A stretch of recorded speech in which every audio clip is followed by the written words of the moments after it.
When an organization determines that there's a compelling need in the community, which can be addressed through national service, they can apply to start an AmeriCorps program. Individuals who want to make a difference can apply to become AmeriCorps members. One of the things I really like to hear is that I'm just graduated from college, or I'm just in a transitional period. I'm looking to explore my options. And I think that's what AmeriCorps allows people to do.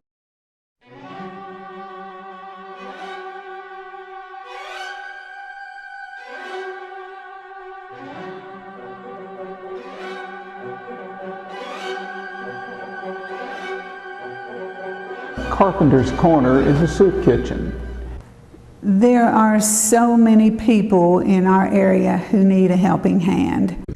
Well, I just think it's important to be involved in your community and do whatever you can to make this a better place to live and to work and to raise our families. In 2011, we started a project called Amy's House. Amy is a 26-year-old young lady with leukodystrophy who was living in a horrible conditions, not very far from Alderson. Thank you all, and we're really grateful, and we're going to keep doing what we're doing. Normally I know everything that goes on around in the Omar area. This was a complete shock to me. And he put those shoes beside the trash can. Not in the trash can, but beside it in case someone else came by with a worse pair than him. And you see these kids, some of them in wheelchairs, some of them with crutches. They go out and stand in the middle of the floor and they lay their crutches down and then they start dancing. Since my retirement, I have become involved as a prison visitation service volunteer, and I visit prisoners at the federal prison in Alderson. The direction that we wanted to take was first and foremost to memorialize the 29 men that have been killed. There's an adventure waiting around every corner.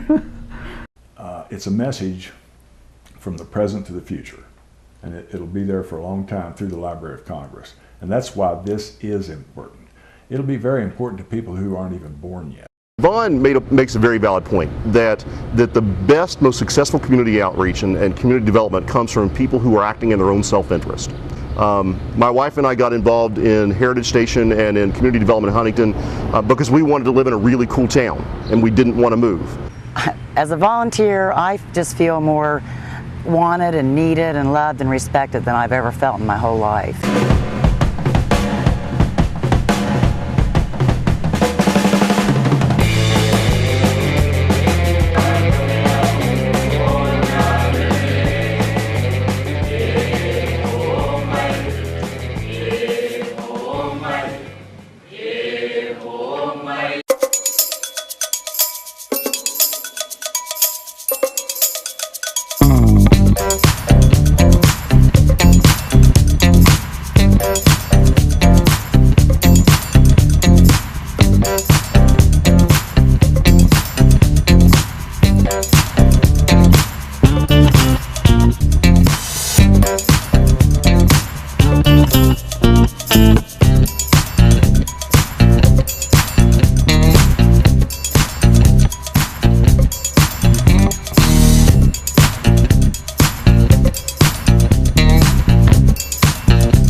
Can't tell the sex on these, so it's unknown. It's also a young bird hatchery. Look how worn those feathers are already. Yeah. All right, so it's done.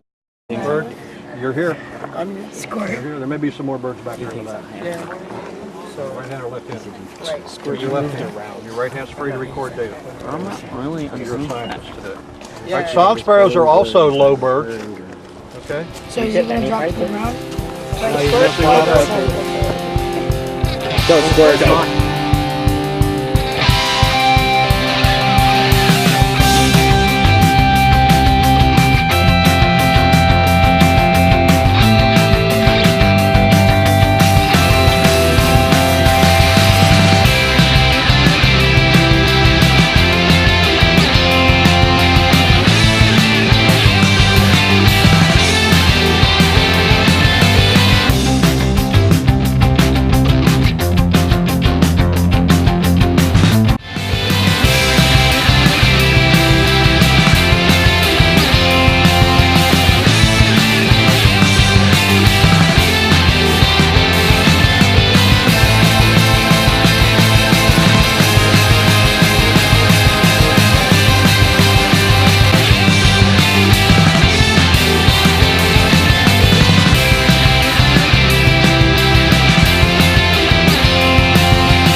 always before, if you needed, let's say, a vehicle again because you had flooding every year and you needed this to pull the trailer that had your shelter supplies, whatever, well, we would know you needed the trailer to pull it for flood, but a flood wasn't a Homeland Security problem, so we'd have to conjure up a whole different reason on why you needed a truck. So what we're going to talk about is what if the bank was broke? And I don't mean broke financially, but what if you couldn't get to that money during an emergency situation? We saw in the derecho last year, we had some situations throughout this state where we had financial institutions that were not open. CERT is growing like crazy, which is wonderful. As it would go, this evening we're having our next training class, and it's going to be to incorporate amateur radio capacity within our team. The Green River Valley Citizen Corps is unique in that Green River Valley incorporates two counties, Greenbrier and Monroe County. We have found that incorporating both the LEPC, the Citizen Corps, and the Medical Reserve, as well as the CERT teams, all as one group, that way we get better interaction, different points of view, different feedback on things that would impact both local areas as well as the county as a whole. In the city of Bridgeport, we sort of feed into the Harrison County program, and we have a multi-pronged approach. On the CERT program, we're trying to introduce that into all of our city staff. We're introducing that into our schools. We're starting with our Code Blue teams.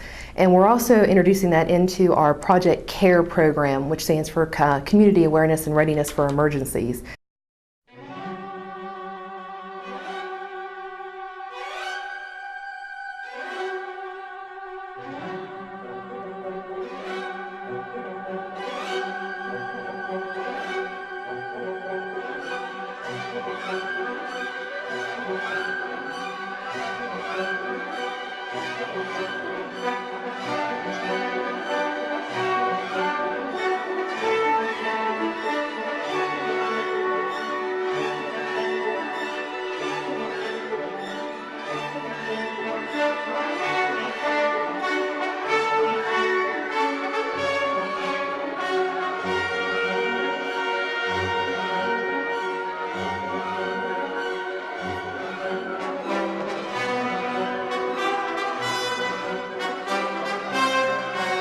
The key thing is it's while you're charging time.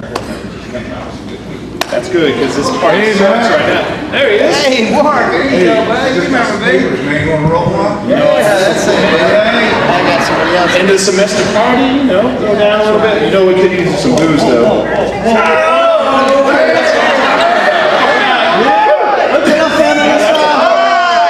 Hey, seriously though, here's to AmeriCorps. Living allowance is more like a drinking allowance. Show my brothers, they're not supposed to be drinking in uniform, man. We're not counting this as hours. This is not hours.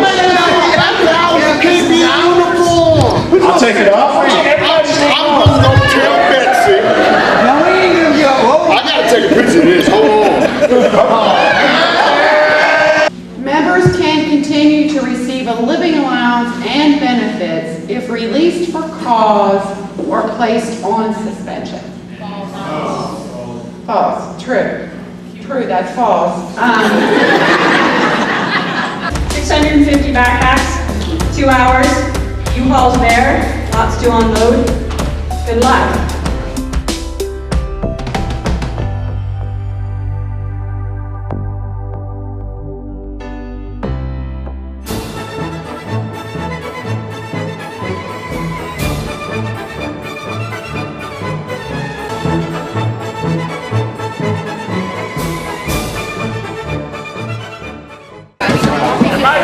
To pass the box and to walk through the crowd if you guys want to form a line. And then we'll probably only need 15 of us. The rest of you can go in there and get to work. We're not supposed to worry about what they're doing right now. We're not supposed to worry about it. But we're just to twitching inspect the bags.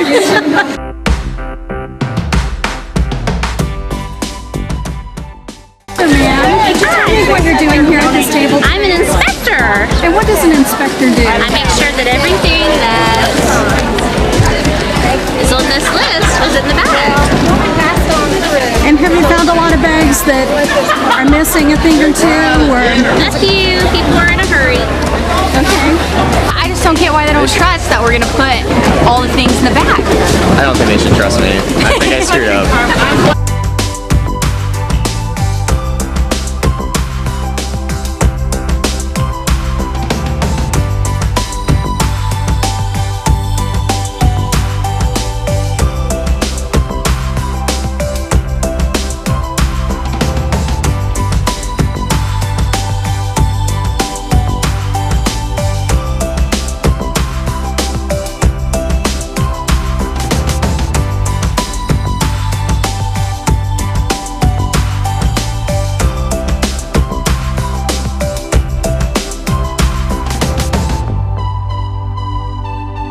Going pretty well, don't you think? Yeah, I think it is. I think we've got competing groups here, but that's all right.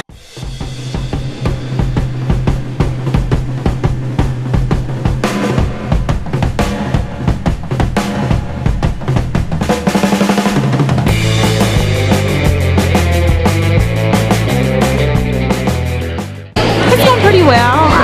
There's a lot of motion, action going on. A lot of bags being packed over in that area, so hopefully we get this done by, what is it, 11:30? 11:30.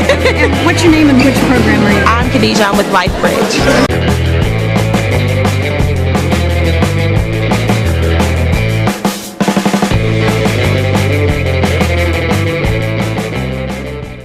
What's your name and what program are you with? Vasilios Dianelos, LifeBridge Vet Corps. And how do you think it's going today? It's great. It's been great teamwork. We're getting a lot done, getting it done quickly. I've noticed you helping getting things organized. Do you have a lot of experience with controlling chaos? Yes, in the Marine Corps, there's a lot of controlling chaos. Okay.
David, I appreciate those kind remarks. There is no money in the budget for a pay raise. When I say VOAD can do that, what I'm actually saying is one of our member agencies can do that. If we can set up a rural response team where I am, you can set it up anywhere in this state. One of the main differences of our program to what may be different than other programs across the state is our military style, which was mentioned before. We obey the military style chain of command, which basically says there is a leader at every level. Before he speaks, I do want to say this. I had just had an excellent example of how communication and technology works.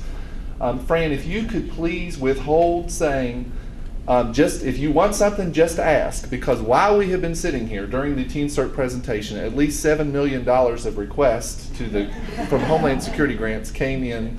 You all are extremely proficient. Every time Fran's up and says, if you want something, just ask. And the next, for some reason, to them that means send David a text. Can we get a grant for that? From the air raid warning and plane spotting activities of the Office of Civil Defense in the 1940s, to the duck and cover film strips and backyard shelters of the 1950s, to today's all-hazard preparedness programs led by the Department of Homeland Security, federal strategies to enhance the nation's preparedness for disaster and attack have evolved over the course of the 20th and the 21st centuries. We're primarily responsible for animal disease. We're agriculture. We have some resources and we will assist and we will do what we can. After Katrina came the Pets Act of 2006. It amended the Stafford Act. I'm going to talk to you about amateur radio and its involvement in disaster communications. But I have a cell phone. What do I need ham radio for? I was a ham radio operator once. I went to a crash course. I guess my first interest in ham radio was I was dating a girl that lived in Tennessee, or she was going to college in Tennessee, and I thought, well, somehow I can get on these ham radios and link all the way across the Appalachian states and talk to somebody in Tennessee, and I won't be in trouble with my dad anymore for all these long distance phone calls. I think of the radio spectrum as a big rainbow. How many of us have kids or grandkids that have radio controlled toys, remote controlled cars? All of those are on the frequency somewhere. Garage door openers, everything is there. And the FCC basically takes that rainbow, chops it up into segments, and gives permission to use certain areas for certain things. Units in the field don't talk to each other. Units in the field talk to the tower site.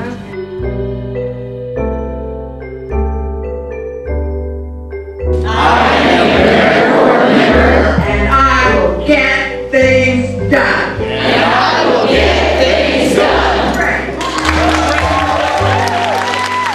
Should old acquaintance be forgot and never brought to mind? Should old acquaintance be forgot and